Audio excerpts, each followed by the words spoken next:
What's up, everybody? Welcome back to Tammy Talks. So I'm doing Married at First Sight reviews a little differently this week. I'm going to do every couple in a separate video, so you only have to suffer through the couples that you want to hear about and that you actually care about, right?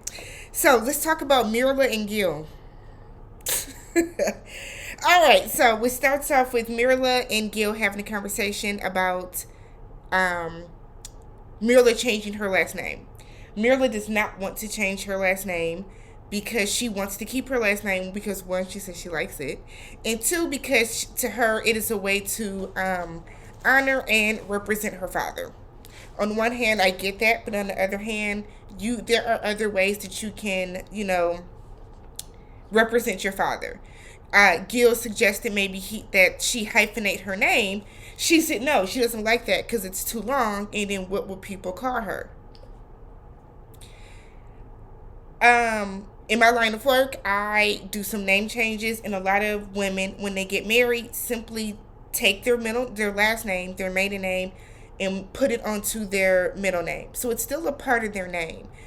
It's like, Myrla, why did you sign up for this show? Because it just feels like Myrla is one of those people that she doesn't want to budge on anything. I'm traditional. My mom took my dad's last name. I just feel like take your husband's last name. I also feel like this falls back onto the producers and the casting crew, and the I want to call them judges. They're not, the professionals, because I feel like these are questions that should be like answered, or questions that should be asked. So if you have a woman that does not want to change her last name, why are you matching her with a man who is super traditional that wants his wife to have his last name? You know what I mean? So it's like Myrla is like, it's like grating teeth watching her scenes. Oh, she gets on my last nerve. They're all at dinner with the big group. All the couples get together. Every time they're on the honeymoon, all the couples get together at least once or twice for two like group outings. So they're at dinner, and Gil brings up differences in your spouses. He also brought up like who had sex first.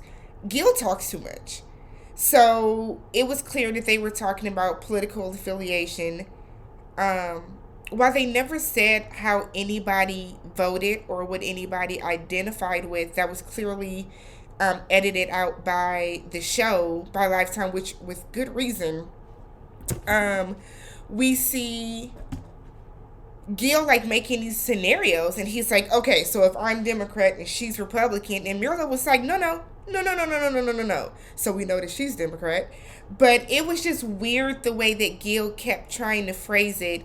And basically, he was saying that he doesn't care what the person he's dating political affiliation is. That doesn't bother him. Whereas Myrla was like, no, that's important to me. If you're voting one way that goes against the way that I'm voting, that's not going to work for me. And it's like Gil just kept talking and talking and talking. And it's almost like, Gil, we can see why you single. We can tell why you are single, my guy. You like he talks too much. He runs his mouth, and I hate to say it, but he runs his mouth like a woman. Like, it's like anytime Gil gets in mixed company, he does. He's constantly calling her like princess and saying little things about Myrla, which we're all thinking, but when you're in a relationship and that's your spouse, that's not how you should be identifying her in like a condescending way in regards to a big group setting like that. So it is just weird how I don't get them. Because on one hand, Myrla seems like she does not really like Gil, and like she's kind of annoyed by him.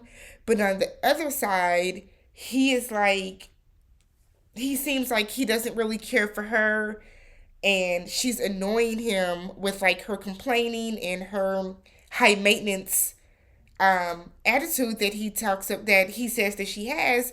But then it's like they joke around and they're like, yeah, but we're joking, it's fine, we match. And it's like, y'all are forcing it. Y'all are forcing a match. They are so mismatched. It is weird. It is weird that the experts put them together. I can't believe it. So Gil asked Myrla straight up, like, what happened in your childhood that made you who you are? And like I get what he was saying, but it came off as like, girl, what is wrong with you? What happened?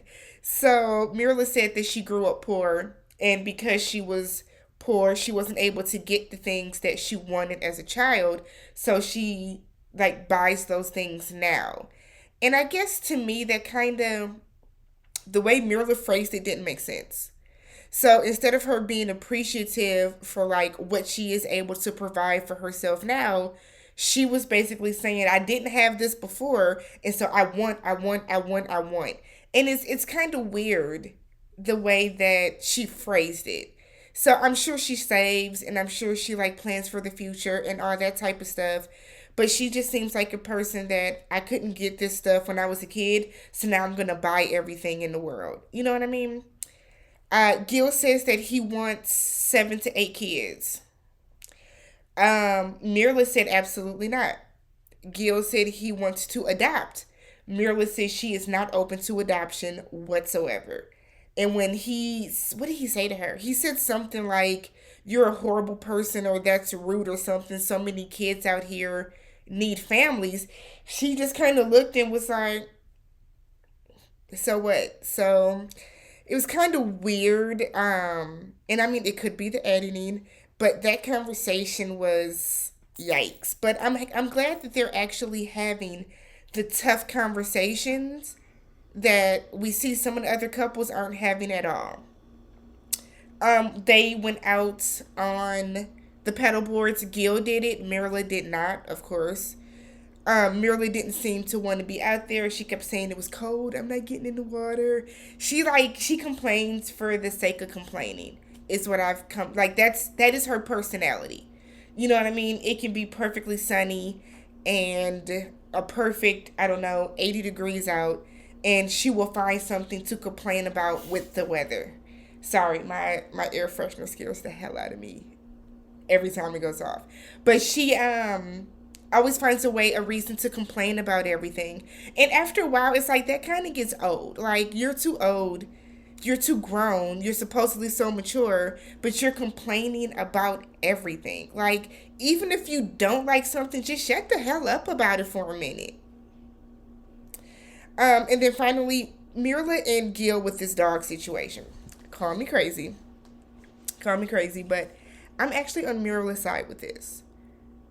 Gil, that is your dog that you had prior to this relationship. Um, Myrla has told you and expressed to you that she does not like dogs. She doesn't like animals. She doesn't want to be involved with the pet. She doesn't want a pet. Now, you are paying a dog walker because he's a firefighter. So you're paying a dog walker to come and walk the dog on the days that you are not home. Continue paying the dog walker until Myrla warms up to the dog. But you can't go into this expecting her to off rip take to the dog. Growing up, my mom never wanted us to have a dog. She did not want a dog. She broke down eventually, and her and my dad got me and my brother a dog, and he ended up like being my mom's best friend. Like, he was always up under her. She cooked, special things for him. They hung out. My mom like started to take our dog on little walks, and like, you have to give people a chance, especially people that aren't necessarily animal people. And Myrla has made this very clear. So I don't understand why he even thought that she would be like, yeah, I'll walk your dog twice a day. Fine. Like, and then for him to say he doesn't want to get to know her because of that, it's kind of like, again, experts. Why are you matching someone that does not like pets, that does not like dogs, with someone that has a dog? Come on, y'all. That's all I got for this week. Come back next week so we can keep talking about Gil and Myrla. Leave your comments and all that stuff below. Follow me for more Married at First Sight updates.